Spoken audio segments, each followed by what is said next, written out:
হ্যাঁ এভাবে এই যে আপনি যে মিডিয়ার সামনে আইসা এগুলা বলেন, আপনার কি লজ্জা করে না?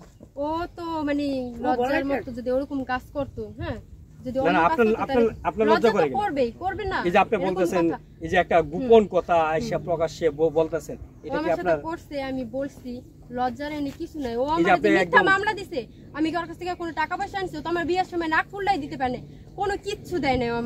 ও আমারে ছোট বোন করে নিয়ে আমার বিয়া করছে, ও আমারে ফাঁসাইছে। তো ও আমার যে মিথ্যা দিল মামলা দিল, আমি সর্বশেষ আপনি কি চান? আমি এটার বিচার চাই। আপনি বিচার চান? এই যে আপনার সম্মান নষ্ট হচ্ছে না, এই যে জায়গায় জায়গায় গিয়ে বলতেছেন নষ্ট হচ্ছে না। এখন আমি যে একটা চাকরি করে খামু ওই ব্যবস্থাটাও আমার নাই। সবাই জানে আমি টাকা পয়সা চুরি করে নিয়ে আইছি, আমরা নাকি দেও ব্যবসা করি। এই কথা যে বলছে আমার কে চাকরি দিব, আমাদের চলতে ফিরতে অনেক কষ্ট হয়, ঠিক আছে। ও যে বললো যে মানে এক এক দিন এক এক কথা নতুন নতুন এক এক জায়গায় এক একটা বলতাছে, কেন বলতাছে? আমি বলি নাকি আর টাকা পয়সার লোভে বুড়ার কাছে গেছি আর ছাইরা, এটা কিভাবে? আমি 1 বছর আগেই ছাড়ছি, 1 বছরের বেশি হয়েছে না, তাহলে জল্লাদ বাইরেছে 1 বছর অন্তর মনে হয় নাই, তাই কিভাবে এই কথা বললো? এটার বিচার আমি। আচ্ছা 1 বছর ধরে আপনি ছেড়ে দিয়েছেন? 1 বছরের বেশি। আচ্ছা উজ্জ্বল সাহেব, আপনি 1 বছর আগে আপনাকে ডিভোর্স দিয়ে চলে আসছে, সে আরেক বুড়া বেটারে বিয়ে করবো না কাকে বিয়ে করবো সেটা তো আপনার জানার কথা না? জানার কথা জি না। তাহলে আপনি আবার কেন তাকে? আমার বললাম তো ওই যে আমার ছোট বোন ছবি ছাড়ছে, ওইখান থেকে আমার ব্লক করা হয়েছে। আপনি এই যে দলিল নিয়ে এই স্টেপটা নিয়ে কেন করতেন? এটা নিয়ে আমার আসতে বলছে, এটা সাংবাদিক আসতে বলছে। জি। এই যে এটা নিয়ে এখন আপনি কি এটা কোনো মামলা মোকদ্দমা করবেন না কোনো বিচারের আশায় আপনি ঘুরতেছেন? কিসের আশায় ঘুরতেছেন? না আমি কোনো কিছুর আশায় ঘুরতেছি না। আমি আর চাই না এই ক্যামেরার সামনে আসতে। আপনি আর চান না সাথীর বিরুদ্ধে যেতে? না আমি চাই। সাথীর একটা অভিযোগ আছে, আপনি একে জল্লাদ কোনো টাকা পয়সা দিয়েছে, সেই জন্য সোশ্যাল মিডিয়াতে এসে যে সাক্ষাৎকার দিচ্ছে। না না আমি জল্লাদ সাজানো চোখেই দেখি কখনো পর্যন্ত, চোখে দেখি মোবাইলে দেখছি। মোবাইলে দেখছে? আপনার কোনো সাথীর বিরুদ্ধে কোনো অভিযোগ নেই? না আমার আর নেই, আমি আর ক্যামেরার সামনে আইছি না। আচ্ছা ঠিক আছে, আপনি আসতে পারেন।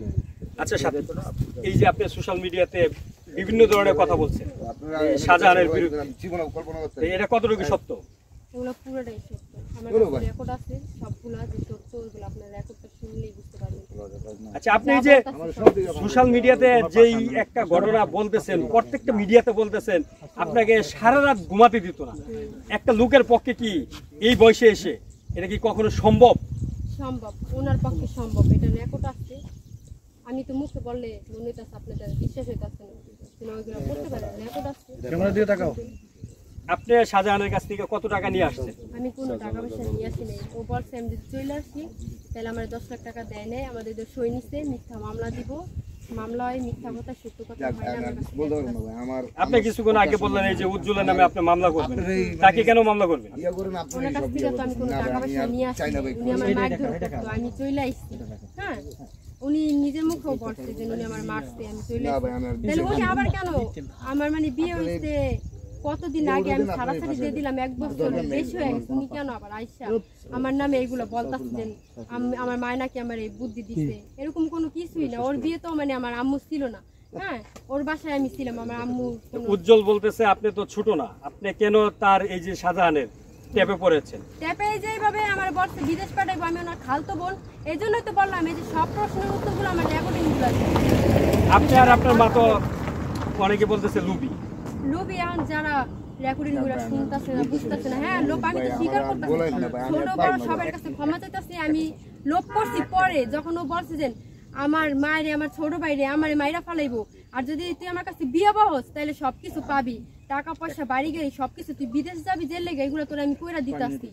এর পরে আমি যে তাহলে তো আমার মা বাবা আড়াইতে হইলো না, আমার ভাই বোন, হ্যাঁ তাই আমিও বাচ্চা থাকলাম, টাকা পয়সা পাইলাম, লোভ এটার জন্য পরে হয়েছে, কিন্তু আগে আমি লোভ করি না। ও যখন ওর দোকানে যে কালাম ছিল, ও আমার স্বাধীন নিয়ে বলছে যে এরকম এরকম টাকা পয়সা আছে, এটা সেটা অনেক কিছু বলছে, কিন্তু আমি তখন রাজি হইনি। তখন আমি কাঁদছি যে উনি বলছিল যে উনি আমার বিদেশ পাঠাইবো, আমি ওনার ছোট বোনের মতো। তারপর উনি কিভাবে বিয়ের কথা বলে, তারপরে উনি ওনার কথা বলে কয়দিন পরে, আমারও বলছে আম্মুরও বলছে, এই জন্য আম্মুর সাথে ওনার সাথে ঝরগা। তার মানে আপনি স্বীকার করছেন আপনি লুবে পড়ে জল্লাদ শাহজাহানকে বিয়ে করেছেন? এটা লাস্টের বার কখন জানেন? যখন ওর ঘরে আমার দায়িত্ব নিচ্ছে, একা কেউ ছিল না, এমনকি আমার মা বাসায় ছিল না ওদিন। হ্যাঁ ওই সময়টায় ও আমার দায়িত্ব নিচ্ছে, নিয়ে আমার সাথে খারাপ আচরণ করে, আমার সাথে দরাদরি করে, নোংরামি। তখন আমি বলছি আমি তখন চিল্লাচিল্লি করে মানুষ জড়ো করবো, বলে কি যেন কেউ বিশ্বাস করবে না। আর এত বছর পর আমি জেল থেকে বেরোইছি, হ্যাঁ সবাই জানে যে আমি আমার মার গর্ভের থেকে বেরোইছি, আমি এটা বললা বেরোইছি, কেউ বিশ্বাস করবো না এই কথা। ও এগুলো করে আমার এরকম মানে ও জানতো আমার বিয়ের ব্যাপারে, হ্যাঁ সব জানতো জল্লাদ শাহজাহান। এটা কি কখনো সম্ভব?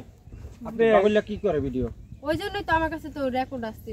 ও তো না শিকার যায়, তাহলে ওর মুখের রেকর্ড গুলো শুনলেই তো বুঝতে পারবে। ও তো না শিকার যাইবি, ও তো চোর, আমি তো চোর না।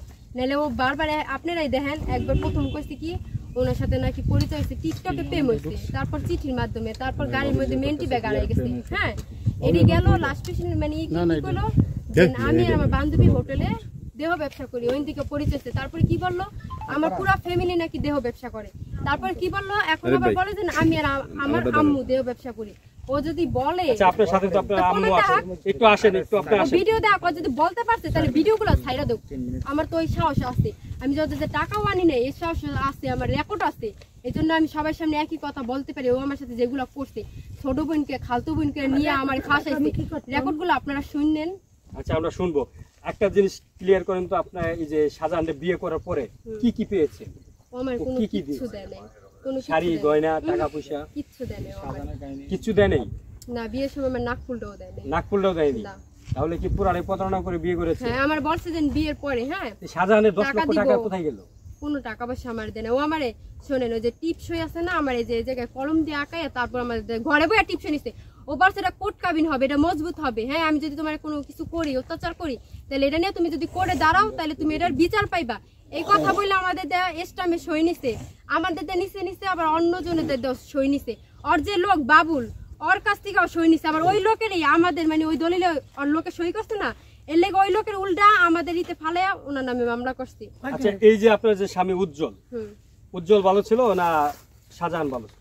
শাহজাহান তো আমার ওরকম মানে ওনার সাথে তো আমি প্রেম করে বিয়ে বসি নাই, ভালোবাসা বিয়ে করি নাই কোনোভাবেই না। হ্যাঁ উনি তো আমার মানে ভয় দেখাইছে, লোভ দেখাইছে, এই জন্য। নাহলে তো আমি ওনারে, কিন্তু ওনা আমার তো টাকা পয়সা বাড়ি গাড়ি কত কিছু কইছে দিব, কোনো কিছু না দিয়া উল্টা আমার কাছে টাকা চাই।